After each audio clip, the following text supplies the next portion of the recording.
sortie de Madiambal Diagne, on va parler aussi de la sortie de Cheikh Yérim Seck dem gis nañ ko ci benn télé de la place mu daal di évoquer li nga xam ne aussi mooy un gouvernement d'union nationale mu jàpp ne mooy mën a permettre ñu jógee ci boobule crise mais aussi ñëwaat na tamit ci la candidature d'Ousmane Sonko en 2029 mu jàpp ne Sonko ne peut plus être candidat parce que tamit rabat d'arrêt bi xëy na ak nu ñu ko rejeté moom moo ko empêché sa candidature nooy commenter ces propos de Cheikh Yérim Seck. Bon, pour la candidature c'est pas vrai.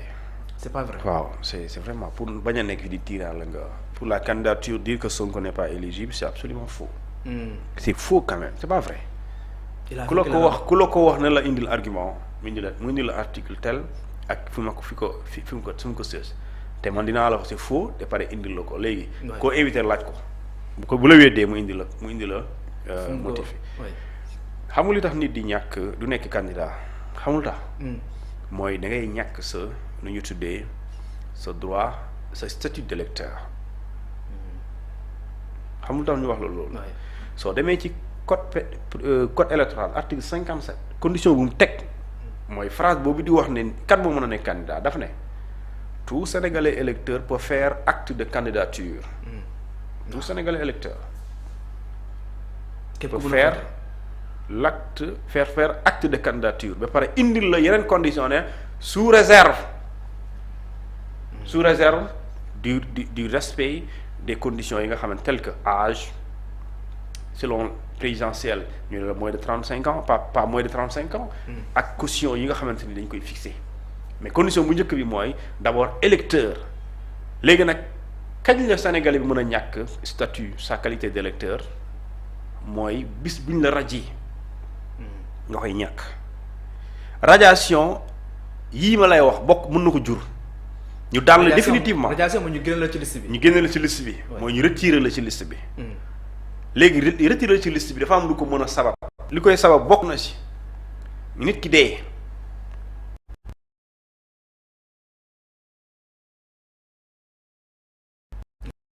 daje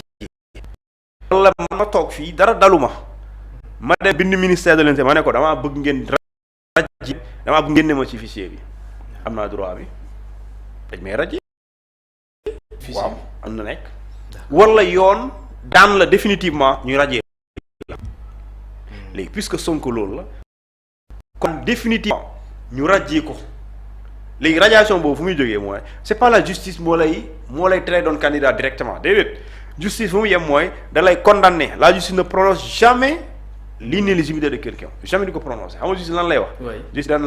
daan nañ la pour tel fait mois weer wala at nangamu million ngay fay léegi foofu luy am li tax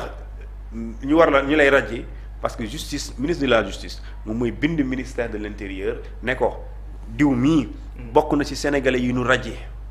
maanaam astafurlah bokk na ci sénégalais yu ñu condamné définitivement cependant appliquer lu yoon wax léegi su boobaa li yoon wax mooy da ngay appliquer radiation bi léegi nga def processus de radiation moo tax ministre de l'intérieur après ministre de la justice lay jógee waaye ministre de l'intérieur mooy def processus de radiation informé ñi nga xamante ni ñoom ñooy autorité administrative ñu dem déposer avertir ko muy ni tuddee yëgal ko ne yow dañ la war a radier soo ci àndul nga dem contester loo ci tribunal bi nga dëkk boo taxoon mu dem ci Sabassy Faye et cetera loolu yëpp garaaw dafa sori léegi ci condamnation bi mooy Cour suprême moo décidé le 4 janvier 2024 décision boobu c'est la décision définitive. Donc la décision a été définitive en 2024 et non en 2025 parce que le rabat d'arrêt c'est en 2025. Donc la décision définitive dans l'histoire dans l'affaire Mame Mbaye Niang Ousmane Sonko la décision définitive c'était en 2025 c'est en 2024. yaa ngi dégg donc le rabat d'arrêt c'est pas une décision définitive dans cette affaire quand les Sénégalais le rabat d'arrêt ne change rien et ne modifie rien le rabat d'arrêt c'est pas un jugement. waaw donc le rabat d'arrêt c'est pas un jugement. il faut ñu xam loolu le rabat d'arrêt c'est pas un jugement. ñu bëri ñu ngi koy évoquer rabat d'arrêt bi. ñu ko rejeter rabat d'arrêt bi ñu bëri ñu ngi koy évoquer. léegi si la Cour suprême le rabat d'arrêt n'est pas un jugement mais da ngay jéem a lijjanti la Cour suprême lan la Cour suprême est une juridiction de droit et non une juridiction de fait. xam loolu mooy la. mooy Cour suprême bu toogul fi naan Mame Mbaye Niang Sonko diffamé na la wala diffamé wu la moom yoonoon nekk ci loolu. lu muy xool mooy est-ce que yoon bii ñu appliqué wax article tel est-ce que jaar na yoon est-ce que procédure est-ce que texte bi yooyu moo ko intéressé mais ay yaa defal defoo yem na fële cour d'appel la yem waaw cour d'appel mooy lijjanti loolu dugg ci fond bi waaw dugg ci moom ci forme bi lay xool est-ce que respecté nañ forme bi lu moo ko intéressé léegi kon may la ci li mujjee wax puisque moom moo gën a kawee ci juridiction yi bu mujjee wax loolu mooy lu ñu tuddee sa décision définitive elle date du 4 janvier 2024 léegi la décision du 4 janvier 2024 dafa am lu ñu tuddee une loi portant amnistie qui a été promulguée en février 2024 février 2024 boobu noonu bu mu ñëwee dafa emporter tous les faits ayant une motivation politique ou bien qui se rapportent à des événements politiques de 2021 à 2024 et Cour suprême dans sa décision wala gars yi liiruñ ko Cour suprême nee na ci décision bi mu génnee ci janvier 2024 daf ne lii nga xamante ni moom la cour d'appel décidé woon ne Ousmane Sonko na nga fay Mame Mbaye Niang 200 millions ñu tëj la ñu condamné le 6 mois avec sursis et pare appliquer la contrainte par corps xam nga lan la Cour suprême dindi lenn la dindi mooy contrainte par corps xamul tax parce que contrainte par corps mënoo ko appliquer fii yoon moo ne contrainte par corps mënoo ko appliquer ci wàllum infraction politique soo demee soo bëggee xam luy infraction politique da ngay dem ci article 711 du code de procédure pénale moo ne mu dëggal loolu et pare Cour suprême indi article boobu nee na en matière d'infraction politique la contrainte par corps ne peut pas être appliquée mooy soo fayal ñu tëj la mënoo ko appliquer ñu ne lu tax parce que lii mbirum action infraction politique la infraction politique bokk na ci diffamation diffusion de fausses nouvelles ak participation à une manifestation non autorisée donc yooyu la léegi kon bu fekkente nee nañ la infraction politique la kon la diffamation c'est un fait politique donc kon da koy emporter waale donc si les faits n'existent pas parce que un fait en droit lorsqu'il est amnistié il n'existe plus waaw lu existé wul nan lay amee de condamnation waaye condamnation bu amul nan lay amee effet quand je dis effet mooy déchéance léegi effet yi mooy doo nekk électeur doo nekk candidat waaw léegi li tax nga war a nekk électeur wala doo ko doon loolu condamnation moo koy waral mais condamnation lu tax muy am fait la fait boobu bu ñu ko effacé amnistie moo ko effacé waaw lu ñu effacé lu muy amee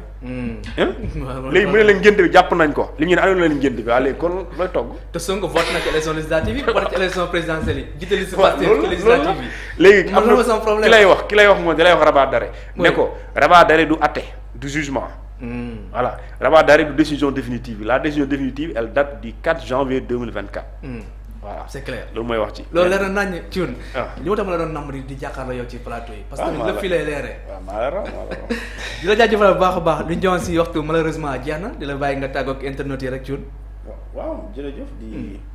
di la remercier suñu juumee di jégalu su dee baax na di sant yàlla jërëjëf macha allah non tey moom nice namm naa la trop nag li moo tax des fois ma leen namm di bëgg nga ñëw ci plateau yi pour lépp mën a leer alors ñoo ngi remercier tamit ñëpp ñu doon topp actuellement ci DKR 221 tey jii dimanche ñu àndoon ak le juriste Thioune waxtaan ak moom ci lépp li nga xam ne nii jëm na si wàllum actualité d'ailleurs tous les dimanches di ngeen ko am seen émission face à l'actu ñu def la round up waxtaan ci lépp li nga xam ne nii gën na fës si wàllum actualité di remercier bu baax a baax Fallou borom ñaari kër yi donc maa ngi koy jaajëfal bu baax a baax di leen remercier donc demain à partir de 18h dinañ fi am Maxu Mandela ak Pape Cheikh Sylla pour le décryptage de l'actualité. D'ici là, portez-vous bien et passez une excellente fin de week-end. Jërë ngeen jëf.